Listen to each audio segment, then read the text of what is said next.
Selamat pagi untuk kita semua. Pagi ini kita bersyukur atas lindungan dan kasih Tuhan bagi kita.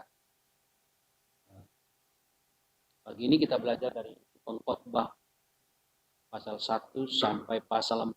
Ya Ruth ya. Dalam buku Pengkhotbah ini ada 12 pasal. Dan dari 12 pasal ini saya perhatikan ada 50% pasal itu ada menyebutkan kata sia-sia. Kesia-siaan atau sia-sia. Penulis menyampaikan, penulis ini disebutkan dia adalah anak Daud, raja di Yerusalem, anak Daud. Banyak anak Daud, tapi yang kita tahu anak Daud yang mempunyai hikmat hanya berapa? Yang satu, namanya Raja Salomo. Dan Raja Salomo menuliskan walaupun dia punya hikmat, menurut tulisannya juga sia-sia. Ini adalah kehidupan manusia alam semesta ciptaan Tuhan yang rutinitas. Pagi, malam, pagi, malam, matahari terbit dengan matahari tenggelam, seterusnya. Dan kehidupan manusia itu digambarkan penulis ini sia-sia. Mengapa sia-sia? Kalau memang sia-sia, apakah keuntungannya bagi kita? Katakan yang punya duit dan duit juga sia-sia. Yang tampan, yang jelek, yang bagaimanapun sia-sia. Yang susah dengan yang senang juga sia-sia. Yang punya hikmat dan yang bodoh juga sia-sia. Pelajaran apa yang kita ambil dari pasal 1 sampai pasal yang keempat? Karena semuanya disebutkan sia-sia. Saya coba melihat saya baca tadinya, mulai tadi malam saya baca, tadi pagi saya baca, ada kalimat yang sangat bagus, yaitu supaya hidup kita tidak sia-sia. Kalau terakhir di pasal 4, yaitu takutlah akan Allah. Tidak ada perbedaan. Penulis menyebutkan, tidak ada perbedaan yang jahat dengan yang baik, binatang dengan yang baik, semuanya sama-sama mati, sia-sia. Tapi bagi anak Tuhan tidak ada kesia-siaan karena dia takut akan Tuhan. Karena disebutkan sini, karena siapa dapat makan dan merasakan kenikmatan di luar dia, karena kepada orang yang dikenannya, dia mengaruniakan hikmat, pengetahuan, dan kesukaan. Tetapi orang berdosa ditugaskannya untuk menghimpun dan menimbun sesuatu yang kemudian harus diberikannya kepada orang yang dikenan Allah. Ini pun kesia-siaan dan usaha menjaring. Bagi kita, pemazmur juga menyebutkan dalam Mazmur 116 ayat 15 disebutkan, berharga di mata Tuhan kematian semua orang yang dia dikasih. Itu tidak sia-sia toh.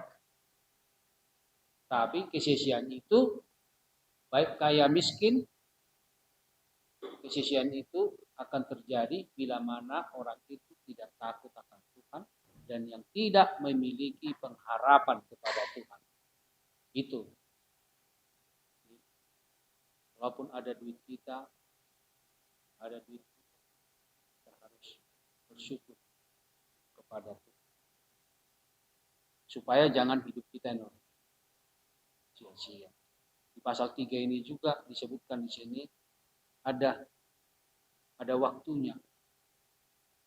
Kita ini juga ada waktu, ada masanya. Semua. Dan di dunia ini menurut pasal 3 ketidakadilan dalam hidup. Memang kita yakini, kita sadari bahwa itu ketidakadilan dalam hidup. Yang dilihat oleh penulis di bawah matahari, di tempat pengadilan, di situ pun terdapat ketidakadilan. Dan di tempat keadilan, di situ pun terdapat ketidakadilan. Ya, semuanya. Hanya pada Tuhan ada keadilan. Hanya pada Tuhan ada kebenaran. Dan itu makanya hidup kita ini harusnya hanya di tangan Tuhan. Lagu apa itu? Pendeta nih. Hidup ini adalah kesempatan yang digunakan Tuhan kita punya. Walaupun kalimat ada apa? Sia-sia. Kesia-siaan dalam hidup. Pasal 4 ceritakan di sini. Banyak. Jadi yang bertelinga hendaklah mendengar, ada kalimat yang bagus juga, walaupun itu juga sia-sia. Aku melihat lagi kesia-siaan di bawah matahari, ada seorang sendirian.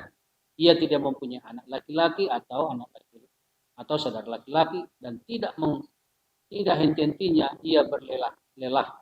Matanya pun tidak puas dengan kekayaan. Untuk siapa aku berlelah-lelah dan menolak kesenangan, ini pun kesia-siaan yang menyusahkan. Bagi orang yang bersendiri berdua lebih baik daripada seorang diri, karena mereka menerima upah yang baik dari jeripayah mereka. Berdua lebih baik, karena kalau mereka jatuh, yang seorang mengangkat temannya. Tetapi wahai orang yang jatuh, yang tidak mempunyai orang lain untuk mengangkatnya. Juga kalau orang tidur berdua, mereka menjadi panas. Tetapi bagaimana seorang saja dapat menjadi panas? Yang biasanya panas, tiba-tiba tidak ada temannya, jadi apa? Kedinginan. Jadi ini perlu. Tapi itu juga apa? Nanti disebutkan sia-sia. Tetapi kesenangan masa hidup itu perlu apa? Dinikmati. Dinikmati. Jadi renungan ini memang sangat singkat. Walaupun tulisan Mazmur Raja Salomo yang mempunyai hikmat ini. Dia sudah pelajari dari pengalaman itu. Saya rupanya mempunyai hikmat, tetap juga Pak. Hanya di dalam Tuhan, takut akan kekayaan itu menjadi berkat, kemiskinan itu juga menjadi sukacita, karena kita berada di dalam Tuhan. Karena itu takut akan Tuhan dan muliakan. Dari buku Wahyu pasal berapa itu? 14 ayat apa? Ayat 6 ya. Wahyu 14 ayat 6 yang menyebutkan agar kita takut akan Tuhan dan muliakan karena tiba saat penghakimannya.